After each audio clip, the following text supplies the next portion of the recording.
Wassalatu wassalamu ala rasulillahil karim. Ma'amabad, assalamualaikum warahmatullahi wabarakatuh.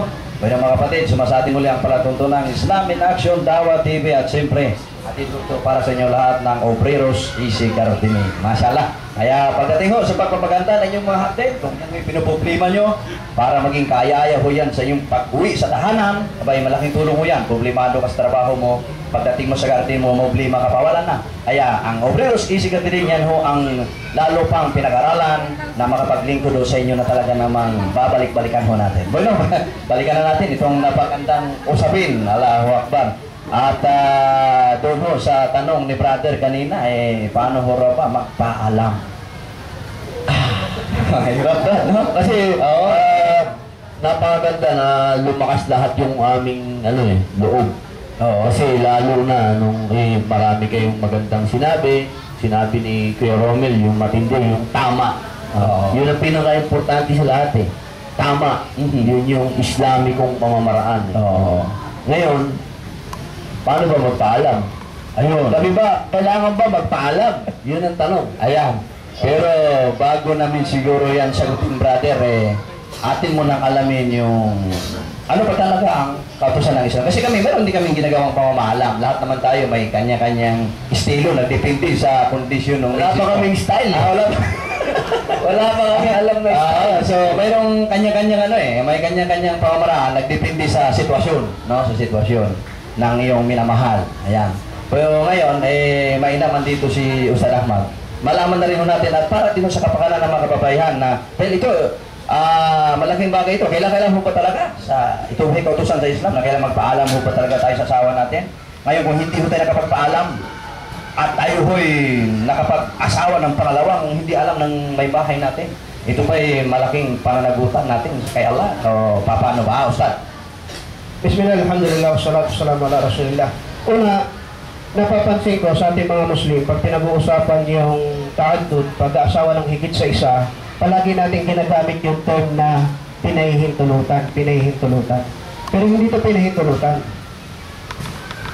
Parang sumama yung mukha nila. Kanina nga, tuwang-tuwa na muntik na mapaiktar si bro na siya. Tama. Ganito yung aya. Hindi pala pinahihintulutan. Mayroon pang mas maganda. Mga sister na nagawa. Tonto yung mga sister Sa wakas. Sabi ka? Ramadan Mubarak. Wa in khiftum an la ta'dilu fil yatama fankihu ma taba lakum minan nisa. Ito yung popular verse. Pag kayo'y nangangamba na hindi nyo kaya maging makatarungan sa mga orphan, sa mga ulila, ay mag-asawa kayo. So hindi pinahintulutan. Suggestion ni Allah. Nung kahit sinuggest ni Allah subhanahu wa ta'ala. Bakit? Kung babaybayin mo yung talata, may problema sa community ng Muslim. Pag may problema sa community ng Muslim, pwede niyong masolusyonan. Pero iba yung solusyon pag ang solusyon galing sa suggestion ni Allah. Ang lagi natin sinasabi, pagka meron yung sababon nuzul, yung reason for revelation, kasi may mga nagdigmaan, may mga nangamatay na Muslim, pag-uwi ng mga Muslim sa Madina, walang maraming nabalo. Ito ang binibigay natin example kadalasan. So yung mga nabalo, walang magpapalaki sa kanilang mga anak, so pakasalan mo. Ang laging sinasagot ng mga sa mundo ng non-Muslim, kung gusto mong tulungan yung mga ulila, tulungan mo sa pera. Kung kailangan mag-asawa. Kung ginagamit nyo lang ba yun na dahilan para kayo makapag-asawa dahil may ulila kayong kaibigan na ulila yung mga anak niya, tulungan nyo lang pera. Pero tingnan nyo, kaya ko sinabing suggestion to ni Allah. Nasolusyonan natin yung problema pinansyal ng mga bata. Pero hindi pinansyal yung nawala sa bata. Lahat ng nauulila, pera nawawala. So ang nawala sa pagkakataon na yun ay yung father figure. So sinasuggest ni Allah subhanahu wa ta'ala, kung gusto mong maging makatarungan sa orphan, then marry the woman of your choice. Kaya ka mag-asawa. Kaya pupuntahan ko yung issue na paano ba magpaalam. Yan.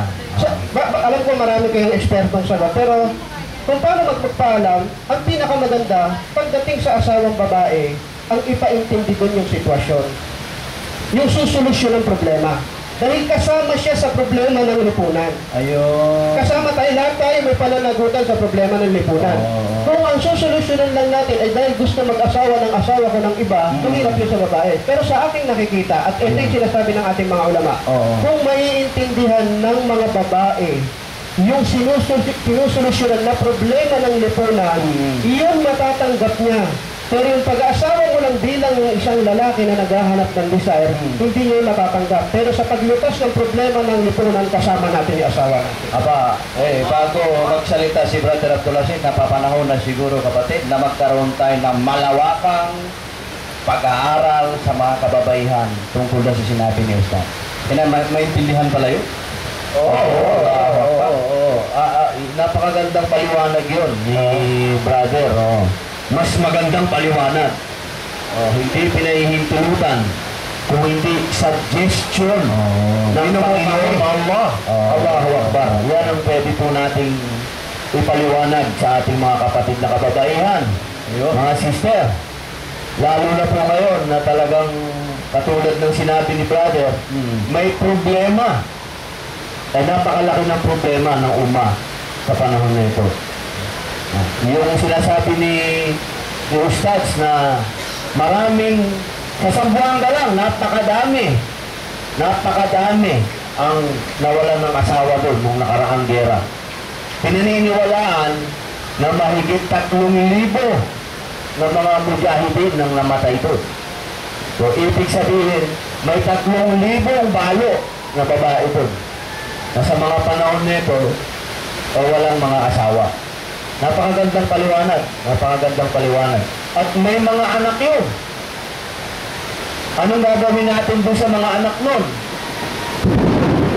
Kita nyo, nagsasalita na ang langit. Nagpaparamdam. Okay. Alam mo, isa sa napakagandang siguro, kailangan magkaroon kayo ng honest to goodness na yung pagtulong. Sa mga asawa natin, alam mo kung tama yung sinabi ni Ustad, kung malaramdaman ng asawa mo, dahil napakaganda ng sister at pakakasalan mo, na-inlove yung asawa ko yan, selos ang papatay sa'yo. Totoo lang, ha? Subalit, siguro ang pinakamahalaga sa ating mga lalaki, palakasin natin ang iman ng ating mga asawa.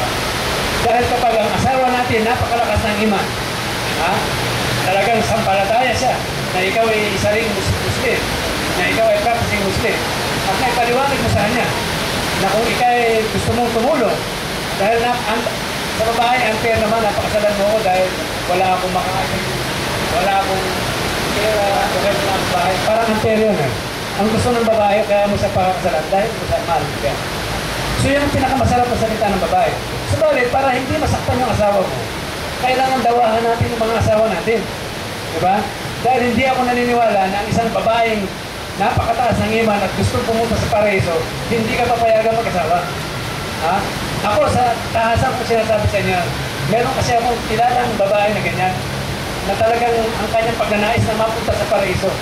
Nahayaan ko yung asawa ko, ay encourage ko siya na siguro itong babae na to, bakit patuloy ko siya alagaan, pwede ko siya maging kaduaya, at maging katulong mo siya, at maging katulong mo sa iyong hanap buhay. Maging ganun dapat ang reason natin, hindi yung last. Kasi pag yung last ang nangibabaw sa pag-asawa, maniwala ka brother, karma ang abutin mo. Hindi ka magiging makatarungan. Hindi ka magiging makatarungan kapag yan ang nanaig. Meron lang akong meron bang mga sister na gustong magbigay ng mungkahi? Kasi puro baka ako yung mga nagsasalita rito. Puro kami lang eh. Baka meron kayong welcome.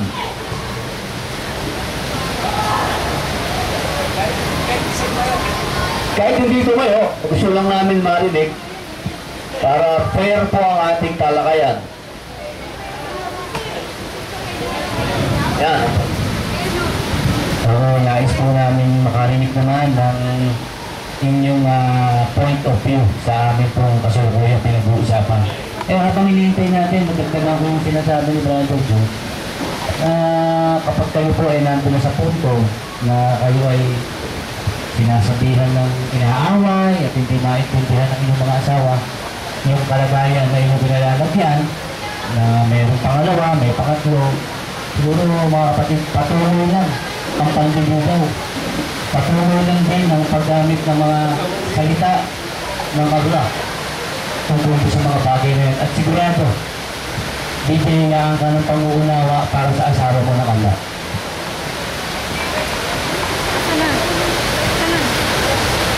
sister yata dyan, may mga Assalamualaikum po sa ating mga bisita at sa ating mga tagapakinig.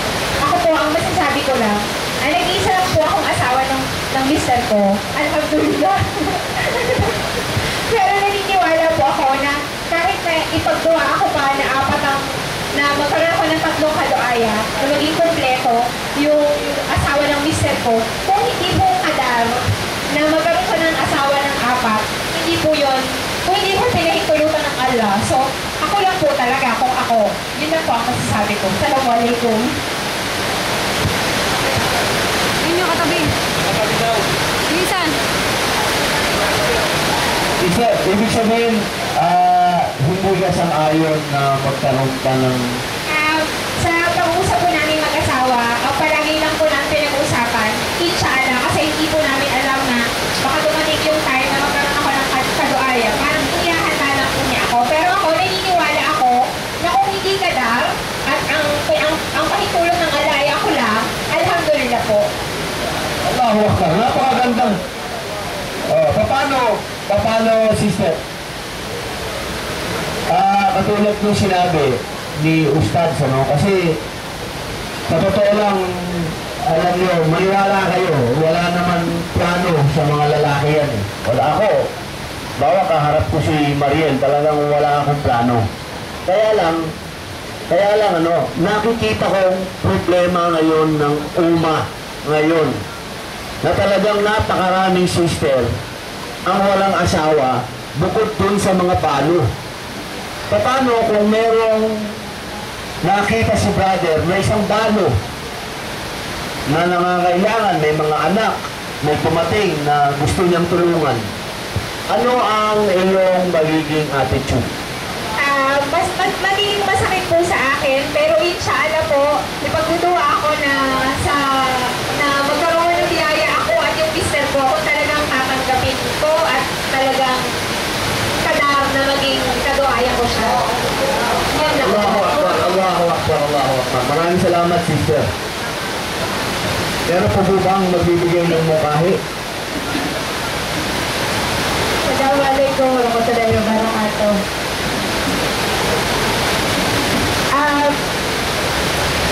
Para sa akin po, isa po akong balik Islam ha. Para sa akin, kunwari po yung husband ko po, kunwari lang kasi wala husband. Kunwari po mag-aasawa siya, bilang isang mananampalataya po, papahintulutan ko po siya kasi hindi po ikaw talagang Muslim pag hindi mo tanggapin na yung asawa mo, kung hindi mo pinapahintulutan, hindi ka magiging isang ganap na mananampalataya. Kasi po, bilang isang Muslim, naniniwala po tayo sa kadar, isa po yun sa 6 beliefs na katuruan ng Islam.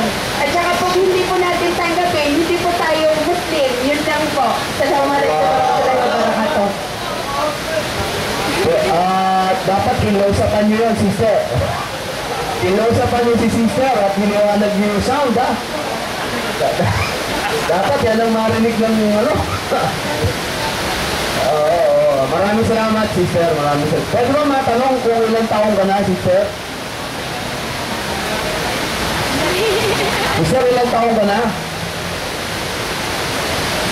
33 po. 23. Balik Islam. Opo. Maraming salamat.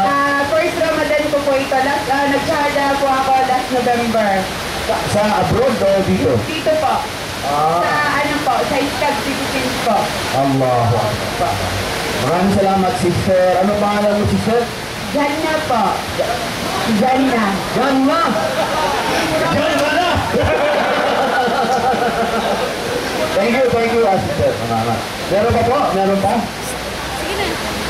Sige na. Meron pa po isa. Assalamualaikum warahmatullahi wabarakatuh.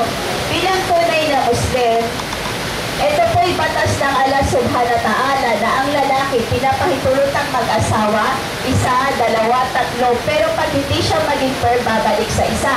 So bilang tunay na Muslima, hindi lamang po sa salita, kundi sa puso at sa gawa, taos puso kung tinatanggap namin na kaming tunay na mu'mina ay tatanggapin namin ang aming asawa ay mag-asawa na 1, 2, 3, at 4. Bakit? Hindi po tayo matatawag na tunay pagtatag ang isang batas ng Islam hindi natin sinusunod. Yung pag-asawa ng ating asawa ng higit sa isa, yun po ay batas ng Allah at ang Prophet Muhammad SAW po, tandaan natin, 4 po yung asawa. Hindi po siya nagbawas, nagdagdag po siya. So bilang tayong mga Muslima, karapatan natin yun. Ang importante po, alam natin na tingnan natin una yung sitwasyon ng ating asawa. Pag maging fair siya sa kanyang asawa, higit sa isa, karapatan niya po mag-asawa ng higit sa isa. Wala po, hindi po tayo tunay na Muslim pag ang isang batas ng Islam hindi po natin sinusunod. So tingnan muna natin yung sitwasyon ng brother. Hindi naman kayo siyang pinahintulutan ng 4, yung sitwasyon niya, naghirap na nga siya magpakain sa isa eh. Kailangan, tingnan yung sitwasyon. Kung kaya niya, go. Pag hindi, sabar ka, sa isa ka muna.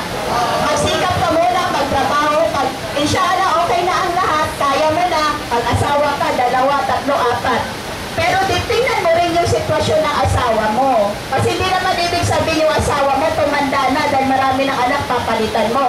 Tandaan, inasawa mo siya, maganda siya. Sa dami ng anak niya, kailangan mahalin mo ano ang tama at mali sa kanya. Dahil ang babae, kahit anong correction mo dyan, tandaan ninyong mga lalaki, galing po kami sa iyong tadyang, natliko talaga.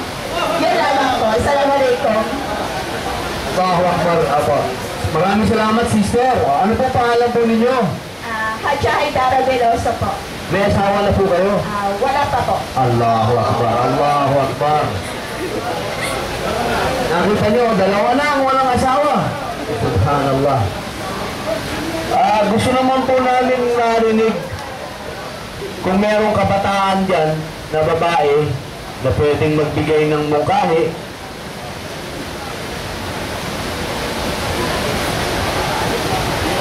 Kabataan na babae.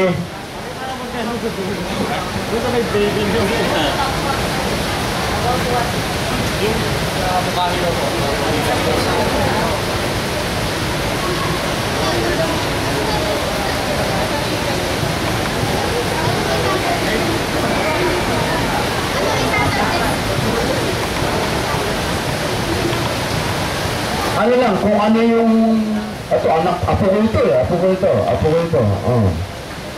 Ano, ilang taon ka na ngayon, apo? 12 years old po. Oh, 12 years old. Alam mo, 12 years old sa Islam. Ano ba yun, Ustad?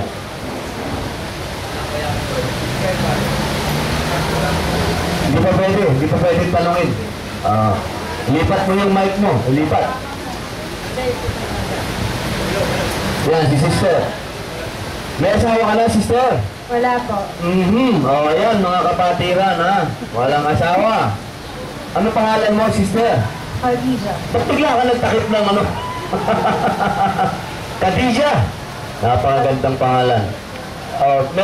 May gusto lang namin malaman, baka meron kang gustong itanong patungkol sa pag-aasawa. Ilang taon ka na ba ngayon?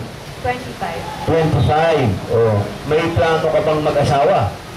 Inshallah. Inshallah. Kadar ng Allah. Siyempre, ang minimithi mo naman mapangasawa, isang mukmit. Oo naman po. Ano ang mga katangian na hinahanap mo sa isang Muslimit? Unang-una po, siyempre gusto ko po ay may takot siya kay Allah. Sumusunod siya sa mga batas ng Allah. At sinusunod po lahat ng mga gawain ng isang mu'min. Kumbaga, payos nga ho. Yung sa sitwasyon or sa estado ng buhay, pangalawa na lang ho yun. Kasi sa totoo lang, hindi yun naman madalala sa libingan ang kayamanan o kahit ano pa mga makukuha mo dito sa mundong ito. Kumbaga, nandito tayo sa mundong ito, test lang lahat ng mga mangyayari sa mundong ito. So, kumbaga para sa akin, ang pagiging pious, yun po talagang unang-unang tinitignan ko sa isang possible na mapapangasawa. Inshallah. Okay, maganda. Maganda naman yung mga sinabi mo, sister. Dapat lang. Ang tanong, paano kung may asawa yung nag-alok sa'yo ng kasal? syempre, i-consider ko po yung unang asawa nung lalaking nagpo-propose sa akin. Kasi syempre, kapag ako yung nasa lugar ng unang asawa, kailangan pag-usapan ng dalawang mag-asawa na yun kung ano ba talaga yung magiging desisyon. Ngayon, kung tatanggapin ako nung maging kabahan nung unang asawa, sorry, hindi ko alam yung term kasi palipis lang po pala ako. Ngayon, kung tatanggapin naman po ako, papayag po ako. I mean, okay lang po sa akin na maging second wife. Kasi kung yun talagang kadagdag sa akin ng Allah, bakit hindi? As long as na yung pagiging pious niya nandoon, na mapupunan niya yung responsibilidad niya, hindi lang sa unang asawa, pati sa pangalawang asawa, or sa kung sino man, or kung magkakaroon pa man ng pangatlo o pangatlo na asawa. Palagay ko, maraming salamat mga sister. Alam nyo, sa nakikita ko, walang problema sa mga sister eh. Nasa mga brother ang problema. Parang mahina yata tayo. Subhanallah, baka may gusto kayo idagdag, wala akong masabi. Sapagkat hindi sa kanila ang problema pala. Subhanallah. Ang may dagdag ko lang siguro, paunang ano na ito, dahil habang ninanamnam natin ang mga pahayag at paliwanag ng ating mga sister, ay napuo naman sa isipan ating mga kapatid dito sa tabi. Brad, ang gawain pa lang ito, hindi lang dapat isang thesis sa isang buwan. Dapat siguro magawa, sabi na ni kapatid namin sa magawa natin na 2 thesis man lamang sa isang buwan. Allahu Akbar. So, ang ganda nito, brother. Kasi na tayong Dawa Group eh. yes. At yung mga sister natin na napaganda yung kanilang pahayag, yung paghimo. Mula sa kanilang kay puto lang ng kanilang mga puso, sinasabi nila kung ano ang kanilang naramdaman. Tunay mga kapatid, sister, nabayani kayo sa damdamin nyo yan. Bihira lang yung ganyan eh. Napakakayanan mo. Natanggap mo kaya inshallah dahil sila hindi pa rin nakaranas eh. No? Sana yung kanilang damdamin ngayon ay tuloy-tuloyan at pamarisan pa yan ng iba nating mga kapatid. Pero gusto ko itanong dito kay Ustad, naipulong ko kay Brother Fale ito eh. Halimbawa Ustad ay nagkataon ngayon na nagkaroon ka na ng unang asawa at mayroon kang napupusuan, tapos kung halimbawa hindi tanggap yung unang mong asawa, pero tanggap ka naman noong pangalawa, ano ba yun? Magkakaroon ba tayo ng pananagutan doon pag ituloy ng isang lalaki ang kanyang nais doon sa kanyang maging kadwayan? Bismillah, alhamdulillah, salatu salamu ala rasulillah. Sa Sharia, o yung mga sinasabi ng ating mga scholar, hindi kasama, umpisahan ko para madali matanggap.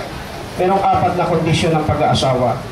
Pagkakaroon ng wali, pagkakaroon ng 2 saksi, pagbibigay ng mahar, at riba wal qabul, pagtanggap, pagsang-ayon ng bawat isa na hindi pinilit yung kanilang pag-aasawa.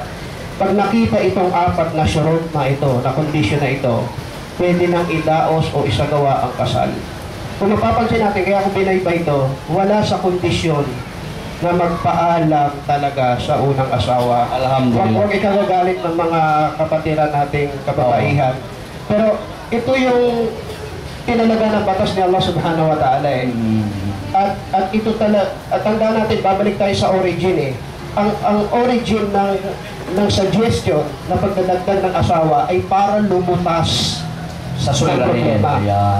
Gusto ko i-take note to. Hindi nag-aasawa yung lalaki ng pangalawa dahil kulang yung una. Hindi eh.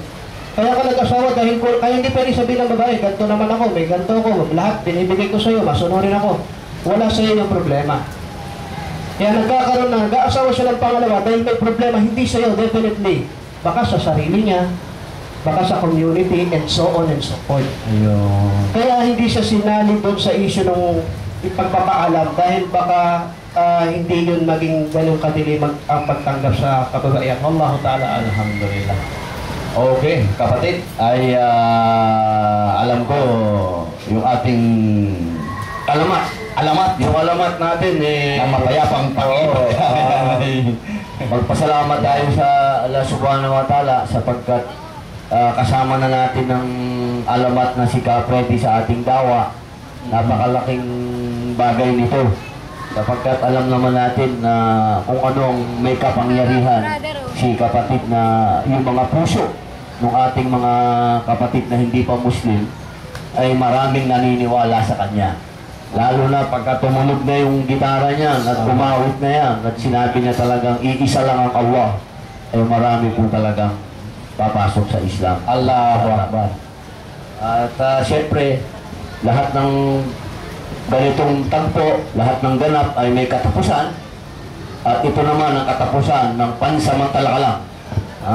Ito pong hihingin ng huling pananalita si Kapreti. Hindi po ito ang una at huli nating pagtitita-kita. Marami pa po mga pagkakataong ganito sa darating na panahon kung tayo po ay paintulutan ng mahal na Allah. So hanggang sa muli po, nakikita po tayo muli.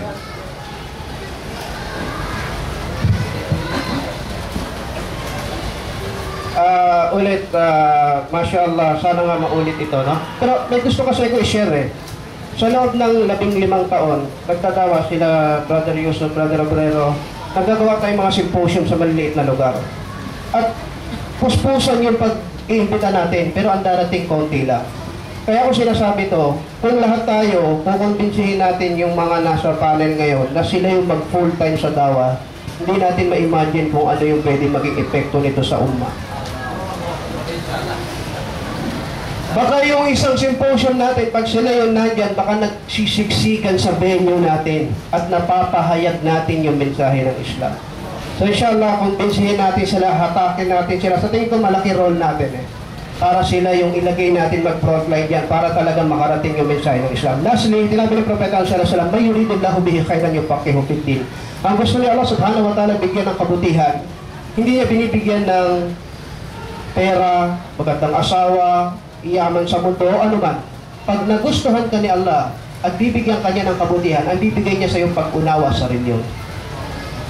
Kaya yung tao na matagal sa Islam at hindi naman nakakaunawa, aral ng aral, hindi nagbabago, sabi Sheikh bin Baz, rahimahullah, natatakot siya sa tao na yun, baka hindi siya nagugustuhan ni Allah.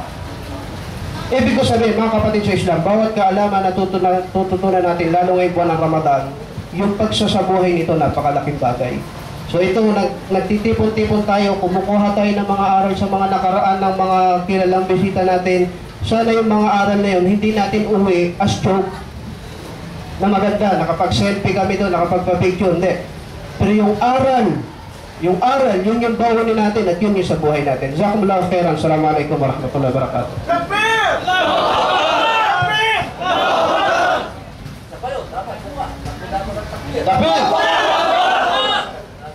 Oh, ulitin natin. Ulitin mo, brother. Mas may ikaw ang nagkuman. Oo. Tatayo tayo. Mas maganda. Bago ko sabihin ang takbir, maraming salamat sa inyo mga mahal na kapatid. Tandaan po natin ang aking panghuling salita. Tayo pong lahat ay mga Muslim. Ang gusto ko pong sabihin sa ating mga nandirito at sa mga nanonood dito, ako po at ang lahat ng nandito, kami po